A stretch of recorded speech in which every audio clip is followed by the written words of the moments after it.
beyond the I am the body idea. Questioner. We are like animals, running about in vain pursuits, and there seems to be no end to it. Is there a way out? Maharaj. Many ways will be offered to you, which will but take you round and bring you back to your starting point. First, realize that your problem exists in your waking state only. That however painful it is, you are able to forget it altogether when you go to sleep. When you are awake, you are conscious. When you are asleep, you are only alive. Consciousness and life, both you may call God. But you are beyond both, beyond God, beyond being and not being. What prevents you from knowing yourself as all and beyond all is the mind based on memory. It has power over you as long as you trust it. Don't struggle with it, just disregard it. Deprived of attention, it will slow down and reveal the mechanism of its working. Once you know its nature and purpose, you will not allow it to create imaginary problems. Questioner. Surely not all problems are imaginary. There are real problems. Maharaj. What problems can there be which the mind did not create? Life and death do not create problems. Pains and pleasures come and go, experienced and forgotten. It is memory and anticipation that create problems of attainment or avoidance, colored by like and dislike. Truth and love are man's real nature, and mind and heart are the means of its expression. Questioner. How to bring the mind under control and the heart, which does not know what it wants? Maharaj. They cannot work in darkness. They need the light of pure awareness to function rightly. All effort at control will merely subject them to the dictates of memory. Memory is a good servant, but a bad master. It effectively prevents discovery. There is no place for effort in reality. It is selfishness due to a self-identification with the body. That is the main problem and the cause of all other problems. And selfishness cannot be removed by effort, only by clear insight into its causes and effects. Effort is a sign of conflict between incompatible desires. They should be seen as they are, then only they dissolve. Questioner. And what remains? Maharaj. That which cannot change remains. The great peace, the deep silence, the hidden beauty of reality remain. While it cannot be conveyed through words, it is waiting for you to experience for yourself. Questioner.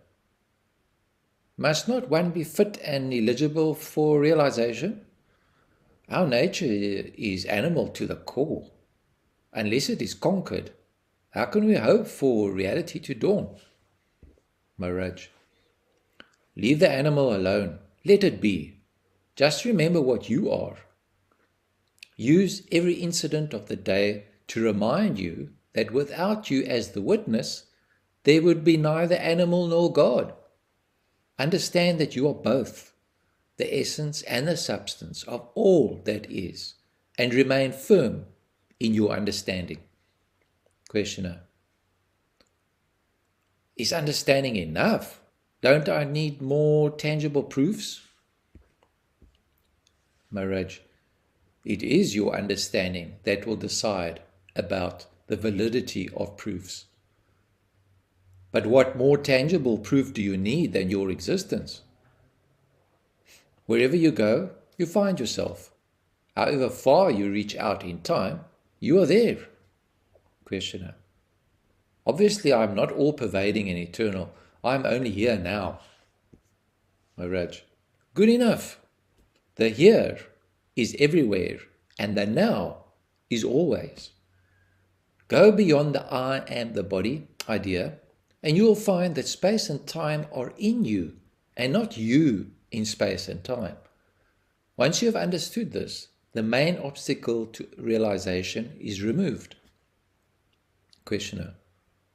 What is the realization which is beyond understanding? Maharaj. Imagine a dense forest full of tigers, and you in a strong steel cage. Knowing that you are well protected by the cage, you watch the tigers fearlessly. Next you find the tigers in the cage, and yourself roaming about in the jungle. Last, the cage disappears and you ride the tigers. Questioner. I attended one of the group meditation sessions held recently in Bombay and witnessed the frenzy and self-abandon of the participants. Why do people go for such things? Maharaj. These are all inventions of a restless mind, pampering to people in search of sensations. Some of them help the unconscious to disgorge suppressed memories and longings, and to that extent they provide relief. But ultimately they leave the practitioner where he was, or worse. Questioner. I've read recently a book by a yogi on his experiences in meditation. It is full of visions and sounds, colors and melodies. Quite a display and most gorgeous entertainment. In the end, they all faded out and only the feeling of utter fearlessness remained. No wonder a man who passed through all these experiences unscathed need not be afraid of anything. Yet I was wondering of what use is such a book to me? Maharaj. Of no use, probably since it does not attract you. Others may be impressed. People differ, but all are faced with the fact of their own existence.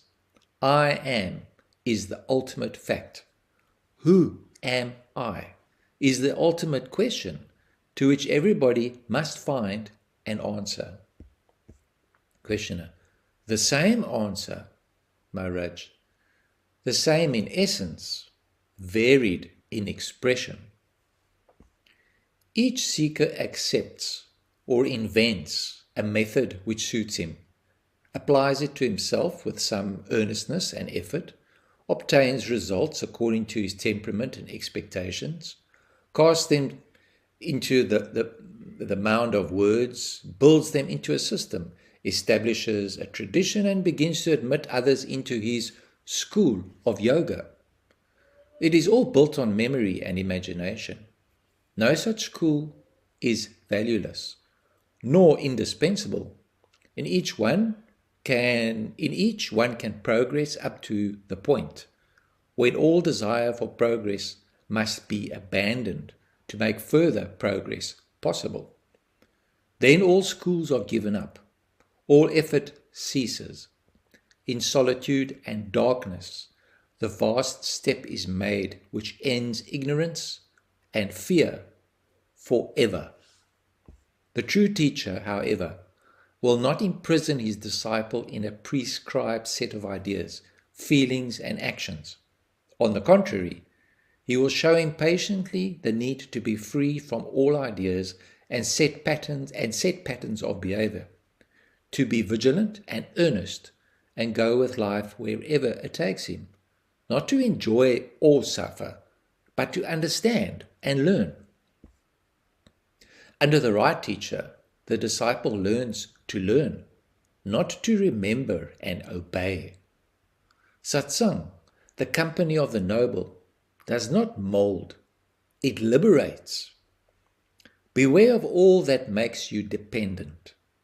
Most of the so-called surrenders to the Guru end in disappointment, if not in tragedy.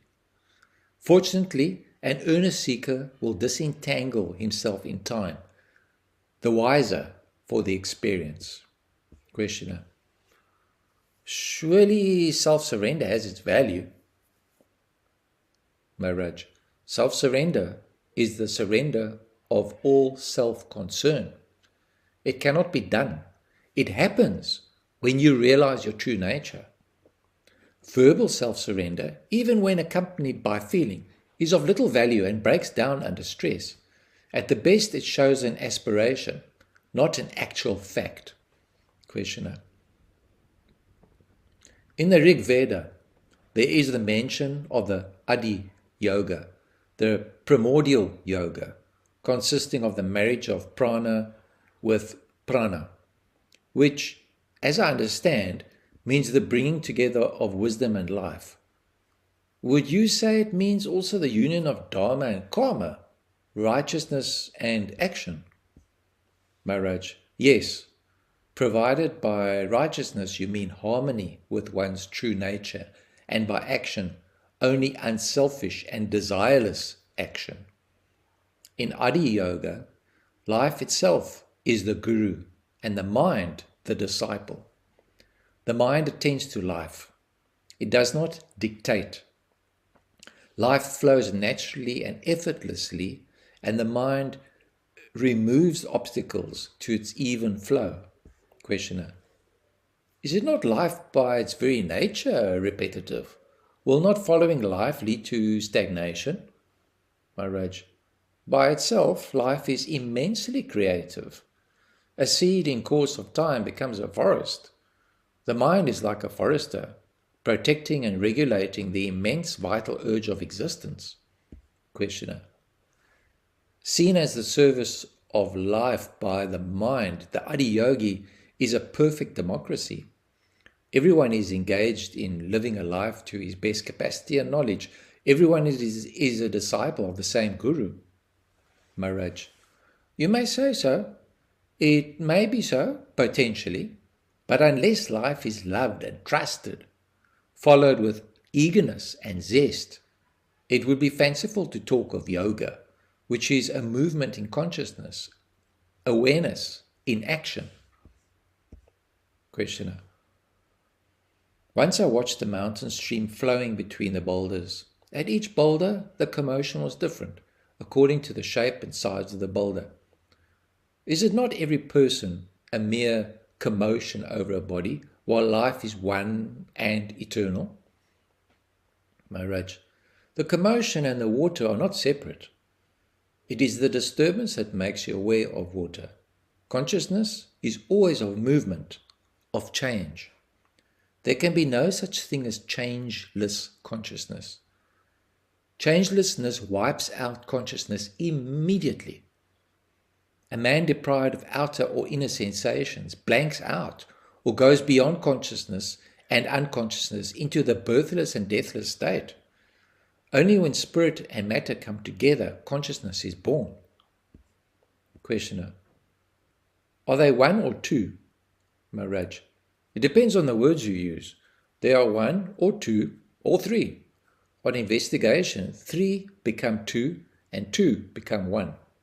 Take the simile of face, mirror, image. Any two of them presuppose the third, which unites the two. In sadhana, you see the 3 as 2, until you realize the 2 as 1. As long as you are engrossed in the world, you are unable to know yourself. To know yourself, turn away your attention from the world and turn it within. Questioner. I cannot destroy the world. Maharaj. There is no need. Just understand that what you see is not what is. Appearances will dissolve on investigation and the underlying reality will come to the surface. You need not burn the house to get out of it. You just walk out. It is only when you cannot come and go freely that the house becomes a jail. I move in and out of consciousness easily and naturally, and therefore to me the world is a home, not a prison. Questioner. But ultimately, is there a world or is there none? Maharaj. What you see is nothing but yourself. Call it what you like. It does not change the fact. Through the film of destiny, your own light depicts pictures on the screen. You are the viewer, the light, the picture, and the screen. Even the film of destiny, Parabda, is self-selected and self-imposed. The spirit is a sport and enjoys to overcome obstacles. The harder the task, the deeper and wider his self-realization.